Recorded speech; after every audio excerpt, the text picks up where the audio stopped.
میرے رسول کریم سید عالم صلی اللہ علیہ وسلم اپنے غلاموں پہ کرم فرماتے۔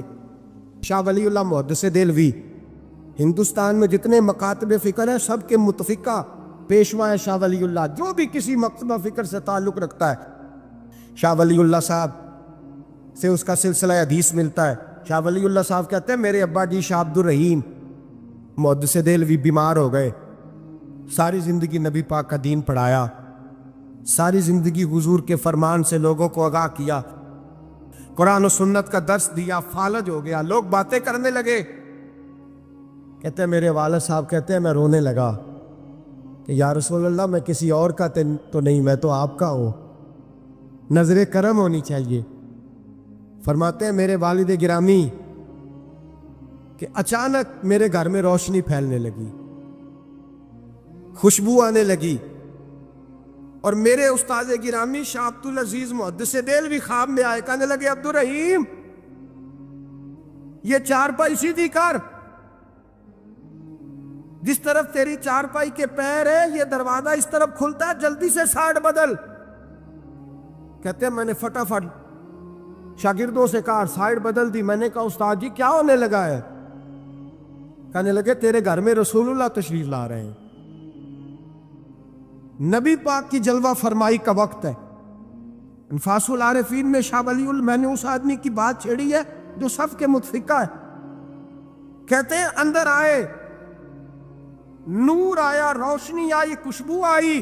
شاہ عبد الرحیم صاحب کہتے ہیں میں کیا دیکھتا ہوں، مصطفیٰ کریم آئے ہیں، ایک طرف ابو بکر صدیق ہے، دوسری جانب مولا علی شیر خدا ہے۔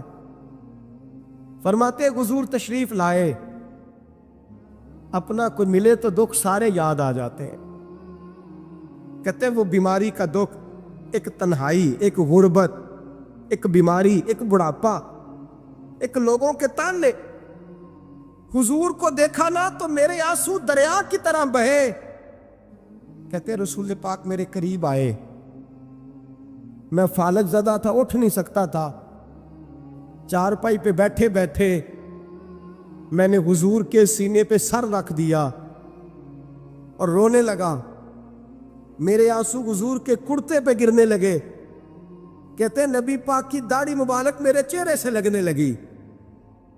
اتنی تسلی دی محبوب نے، اتنی تسلی دی کہ فرماتے اگلے پچھلے سارے غم ہی میں بھول گیا، مجھے لگا کہ دنیا کا خوش قسمت خوش نصیب شخص میں ہوں اور مجھے فرشتے جن اور انسان سلامی دینے آ رہے۔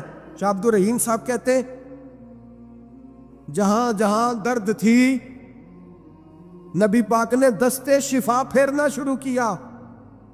کہتے ہیں ہاتھ حضور کا لگتا گیا، شفائے اللہ عطا فرماتا گیا۔ فرماتے شفائیں دوڑ گئی، خوشبوئیں پھیل گئی، طاقتیں آ گئی۔ فرماتے حضور نے تھبکی دی، کہا بس کر دے میں آج ہو گیا ہوں، میں آج ہو گیا ہوں۔ تسلی دی مصطفیٰ کریم، تسلی۔ خواب میری وچ آیا ماہی، میں او دے گل وچ پا لئیاں باواں، پھر ڈر دی ماری اکھ بھی نہ کھولا کتے پھر وچھڑ نہ جاواں۔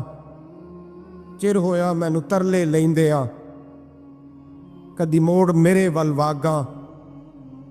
خواب میری وچ ایک وار جہاں میں ساری عمر نہ جاگا۔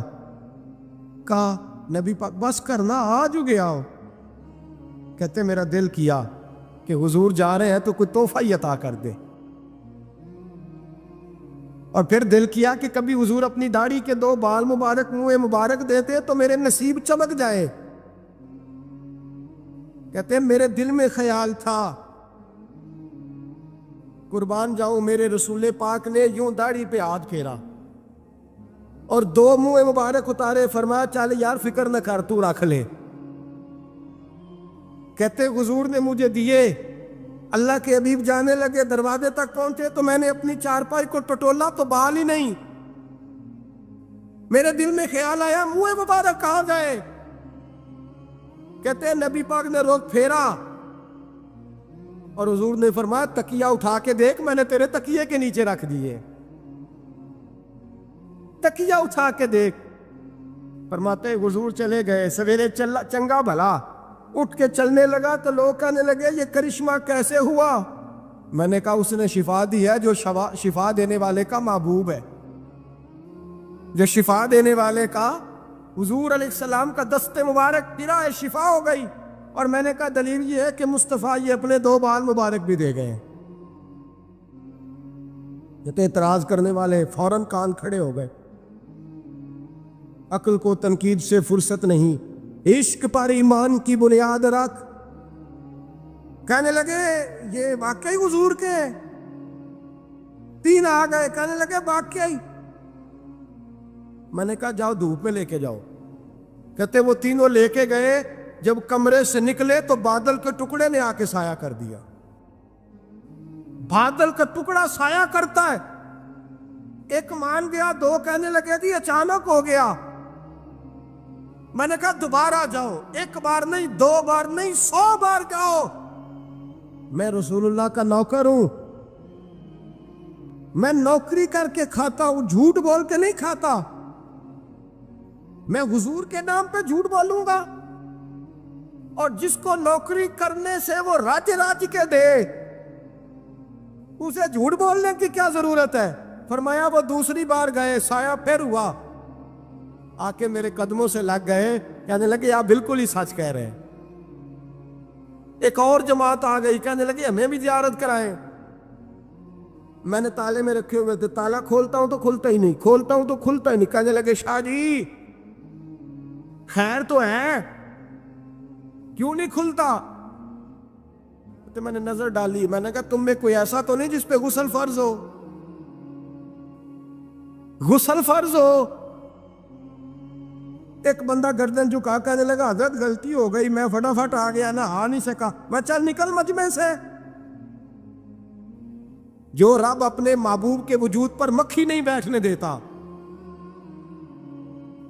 جس نے محبوب کا سایہ نہیں بنایا کہ کسی کا پیر نہ آ جائے، وہ محبوب کے منہ مبارک کے قریب ناپاک آدمی کو آنے دے گا؟ نکل۔ کہتے مجمع سے نکلا، میں نے چابی لگائی تو تالا فوراً ہی کھل گیا۔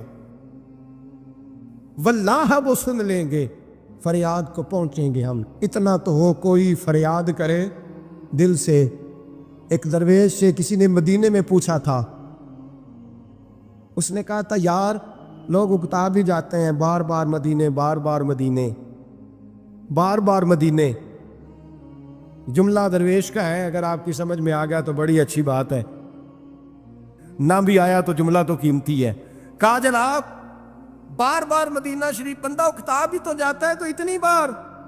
تو کہنے لگے اکتاتا وہ ہے جس سے گھر والے صحیح سلوک نہیں کرتے۔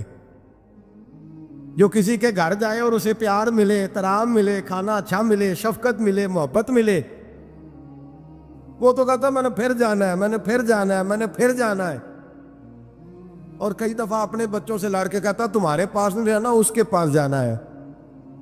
جو میری قدر بڑی کرتا ہے، کہنے لگے کیا کریں، تجلیوں کا لگا ہے میلہ، جدھر نگاہیں اٹھا کے دیکھا۔ یہ اس دروازے سے خیرات ہی نہیں ملتی، پیار بھی بڑا ملتا ہے۔ تو میرے بھائی حضور کا دیدار ہوتا ہے تو سورج میں روشنی ہے، نبی پاک کے جلوے چمکتے ہیں تو چاند میں ٹھنڈک ہے، حضور کے جلوے مہکتے ہیں تو سورج میں خوشبو ہے، پھولوں میں خوشبو ہے، چمیلی میں حسن ہے۔ یہ سارا حسن میرے مصطفیٰ کریم سید عالم صلی اللہ تعالی علیہ وآلہ وسلم کے دیدار کی برکت ہے۔ ہاں ظلم نہیں ہونا چاہیے، زیادتی لوٹ سیل نہیں لگانی چاہیے کہ ہر میری طرح کا گناہگار پاپی اٹھ کے کہے مجھے بھی دیدار ہوا، مجھے بھی دیدار ہوا، مجھے بھی۔ یہ زیادتی ہے، یہ ظلم ہے۔ ہاں کسی کو دیدار ہوا ہے تو خوش نصیب ہے، اپنے اعمال کو سنوارے، دیدار والے کام کرنے شروع کر دے، اپنے اندر تبدیلی لے آئے۔ دیدار ہوا تو پھر انقلاب بھی ہونا چاہیے، پھر اس کے اندر تبدیلی آ جانی چاہیے، پھر اسے اپنے اوپر محنت کرنی چاہیے، لیکن اس کا انکار نہیں کرنا چاہیے۔ دیدار ہو اور حضور کا قربت ہو تو ملتا کیا ہے؟ اعلیٰ حضرت کہتے ہیں ان کی مہک نے دل کے غنچے، ہم نے جان دے دی وعدہ دیدار پر۔ ہم سے وعدہ کیا گیا تھا کہ تم مرو گے نا تو تمہیں دیدار ملے۔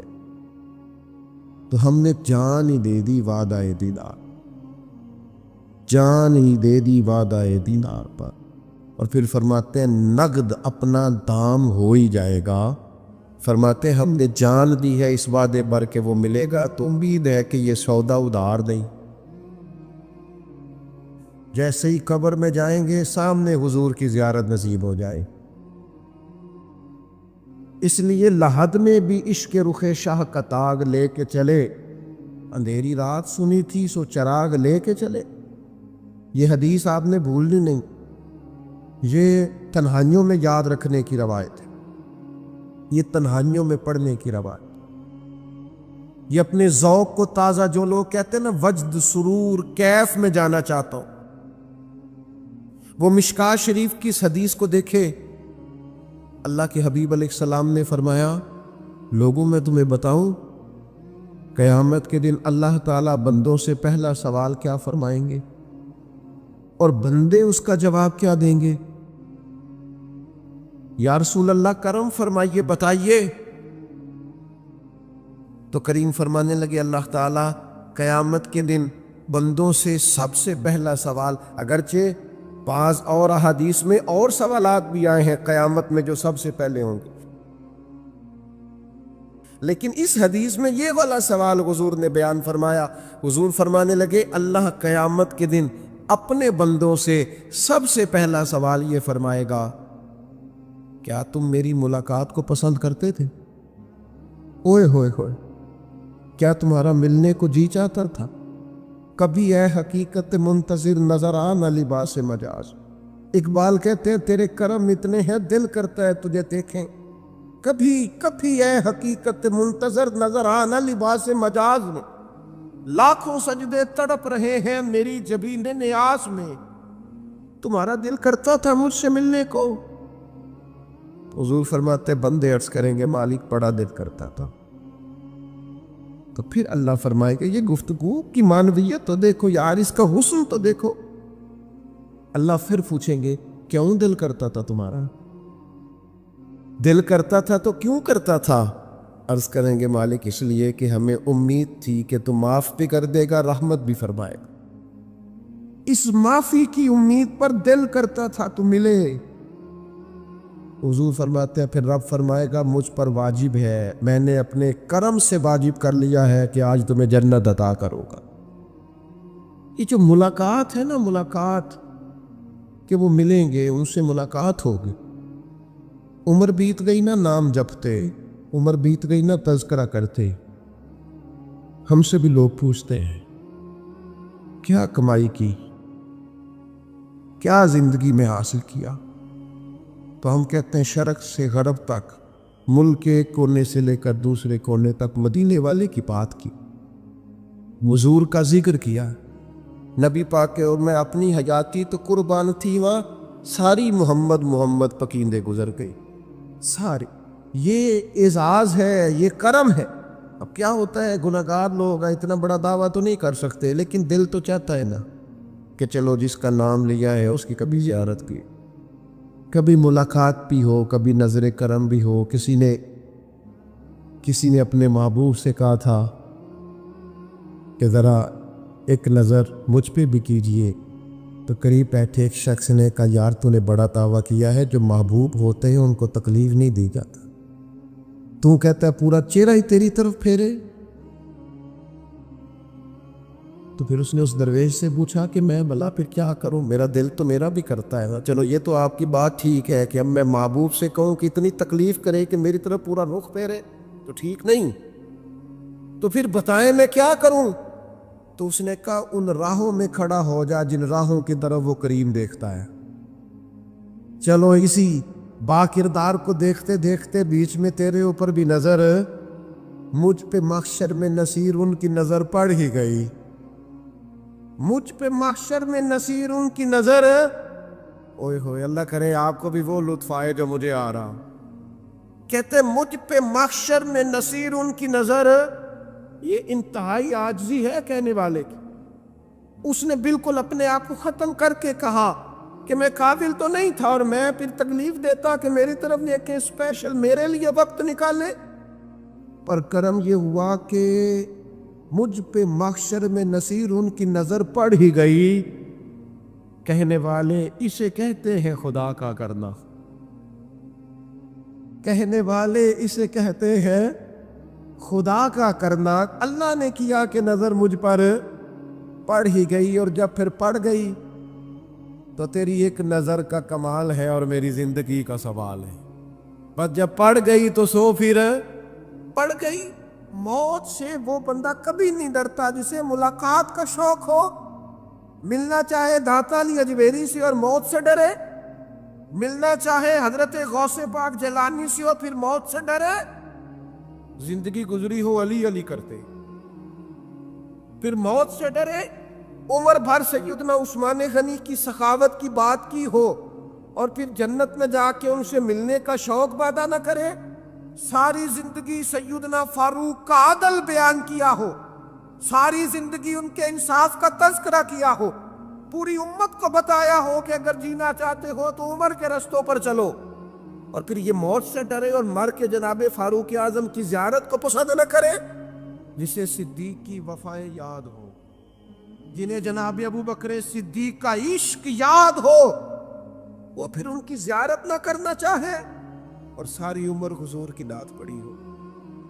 مانا نہیں آتا تھا پھر بھی کہا بلغ العلا بکمالہ کشفت تجا بجمالہ حسنت جمیع خصالہ صلو علیہ۔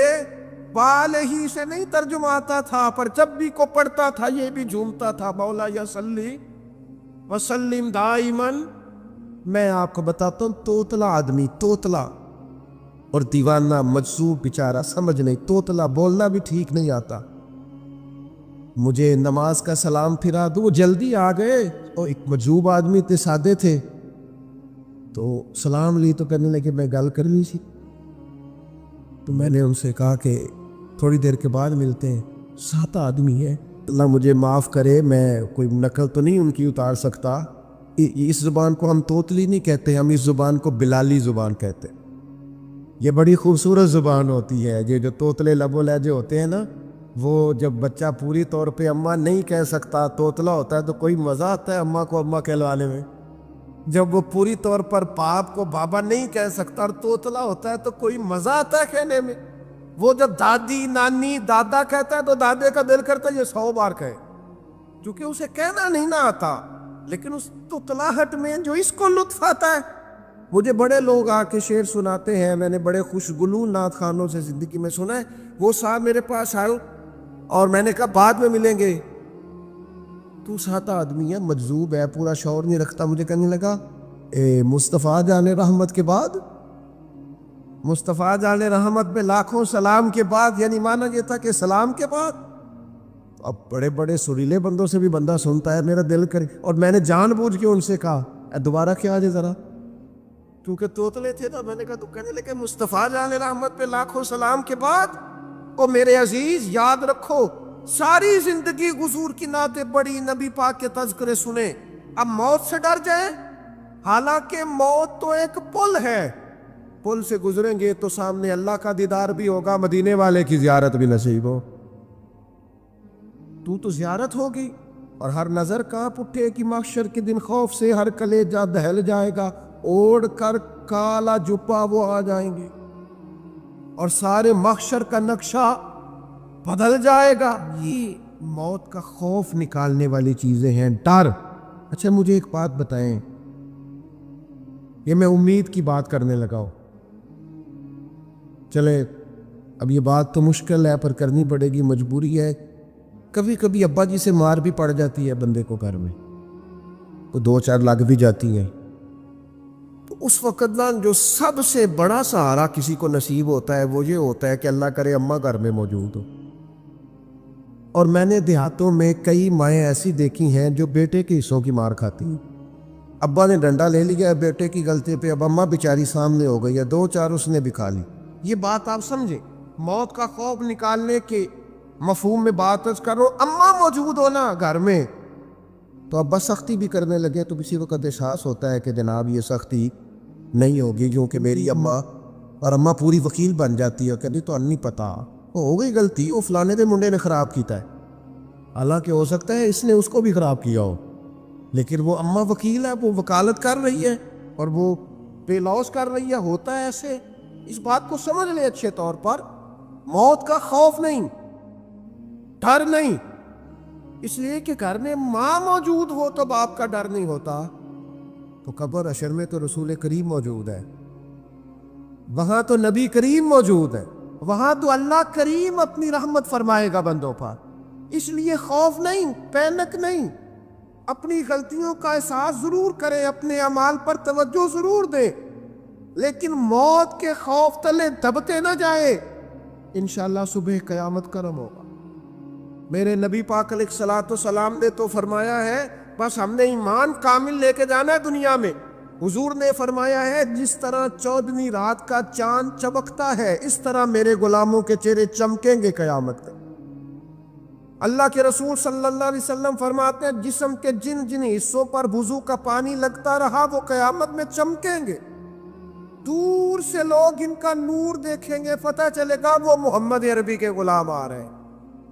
یہ کرم ہوگا صبح قیامت، یہ عطائیں ہوں. اس لیے مومن موت سے ڈرتا. سیدنا بلال حبشی رضی اللہ تعالیٰ عنہ، آخری وقت ہے، لظہ کا عالم طاری، اور یہ گفتگو دیکھے غلاموں کی. آپ کی اہلیہ رو پڑی، کہنے لگی ہائے ہائے افسوس. حضرت بلال فرمانے لگے کیا ہوا؟ کہنے لگی افسوس ہے کہ آپ دنیا سے جا رہے ہیں. تو حضرت بلال نے مضمون ہی بدل دیا، سوچ کا زاویہ ہی بدل دیا. فرمانے لگے یہ افسوس کا مقام نہیں، یہ تو خوشی کا مقام ہے. اس لیے کہ میری آج آنکھیں بند ہوں گی، قبر میں کھلیں گی، مدینے والے محبوب سے بھی ملوں گا، حضور کے غلاموں سے بھی ملوں گا صلی اللہ تعالی علیہ وسلم. تو موت تو مقام مسرت ہے، اور اگر یہ مل جائے زندگی میں. ایک بدو ایمان لے آئے، ابن ماجہ میں موجود ہے. حضرت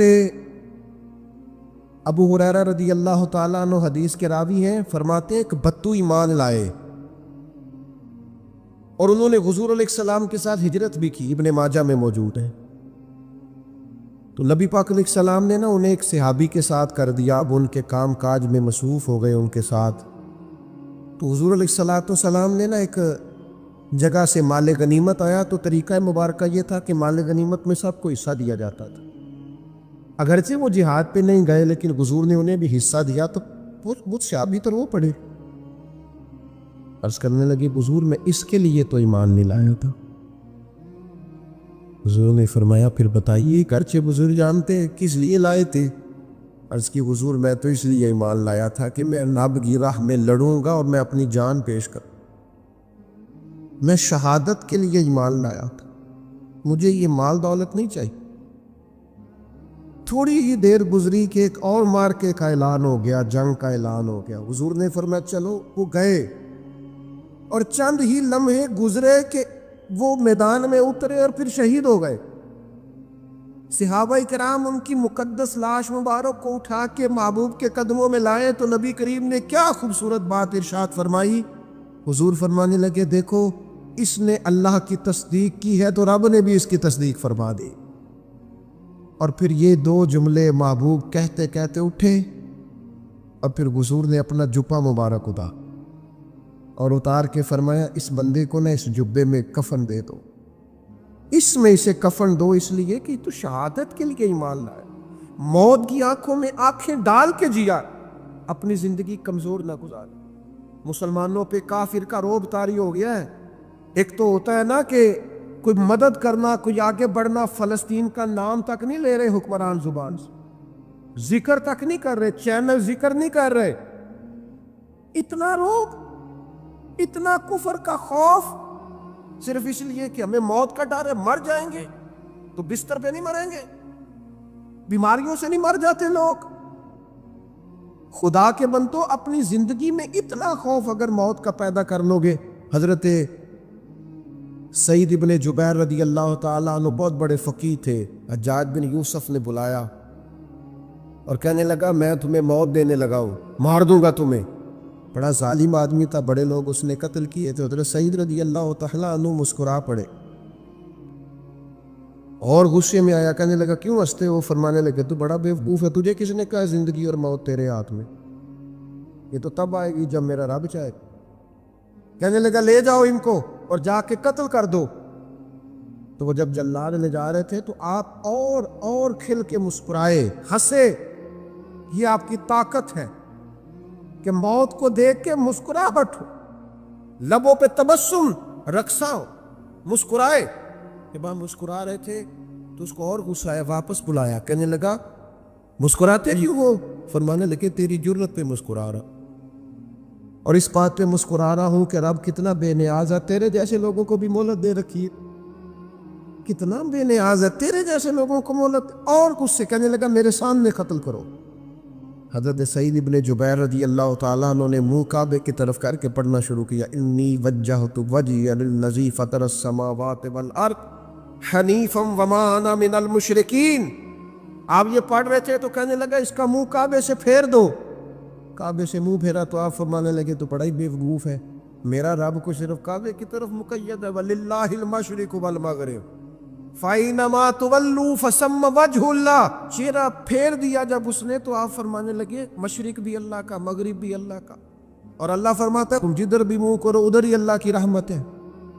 یہ پڑھا تو اب اس نے لٹایا، اور جب وہ آپ کو قتل کر رہا تھا تو حضرت سعید ابن جبیر کی ایک زوردار آواز گونجی، فرمایا یاد رکھنا مجھے اسی طرح قتل کرنا جس طرح تم خود قیامت میں قتل ہونا پسند کرتے ہو۔ میرا آخرت پر یقین کامل ہے، محشر میں عدالت لگے گی، میں تمہیں قتل کروں گا میں۔ حضرت سعید ابن جبیر کی وہ جرت تھی کہ دربار سارا لرز گیا حجاج کا۔ حضرت سعید ابن جبیر رضی اللہ تعالیٰ عنہ کہنے لگے اللہ اسے میرے بعد کسی پر مسلط نہ کرے، میرا قتل آخری ہو، میرے بعد نہ ہو۔ ڈر گئے لوگ، سہم گئے، اور وہ جو جلاد آپ کو قتل کر رہا تھا اس کے بھی ہاتھ کانپ رہے تھے۔ اتنی جرت، موت کا ایک منٹ کے لیے خوف نہیں۔ حضرت سعید ابن جبیر رضی اللہ تعالیٰ عنہ شہید ہو گئے تو اتنا خون نکلا، اتنا خون نکلا، اتنا خون نکلا، خود پانی نہیں ہو رہا۔ ایک طبیب بیٹھا تھا، ہانپتے کانپتے ڈرے ہوئے، سہمے ہوئے۔ حجاج کہنے لگا اسے اتنا خون؟ تو کہنے لگا بادشاہ میں نے سالوں مریض دیکھے ہیں، اس کو پتہ چل جائے نا مرنے والا ہو وہ تو اتنا خوف پہ آتا ہے، پہلے ہی اس کا سارا خون جم جاتا ہے اور سکڑ جاتا ہے اور اس کا خون جل جاتا ہے۔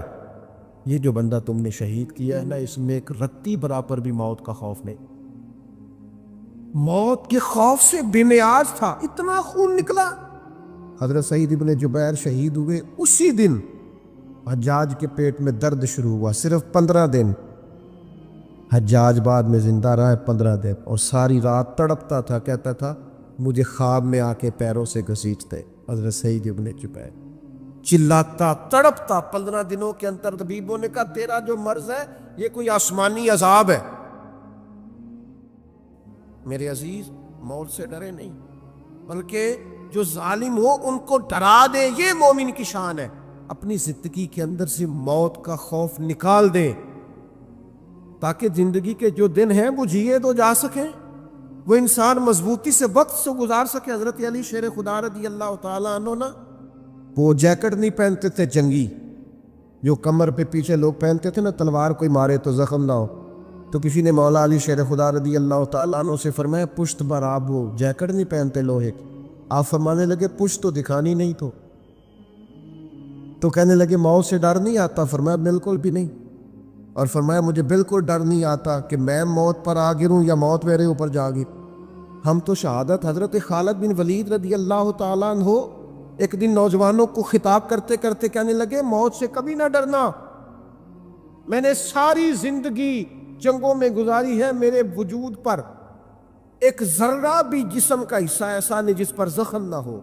اور جو کہتے کہتے رو پڑے، فرمانے لگے یہ بات کرتے کرتے رو پڑے، فرمانے لگے دیکھ لو زندگی ساری میدانوں میں گزاری ہے، لیکن شہادت اللہ تعالیٰ نے میرے لیے وہاں نہیں لکھی تھی، یہاں اللہ تعالیٰ نے اپنی رحمت کے لیے موت میرے لیے لکھی تھی، تو یہ تو اللہ کا کرم ہے۔ قریب ایک بزرگ صحابی اور بیٹھے تھے، فرمانے لگے آپ کی نیت شہادت کی تھی، انشاءاللہ آپ قیامت میں شہیدوں میں کھڑے کیے جائیں گے۔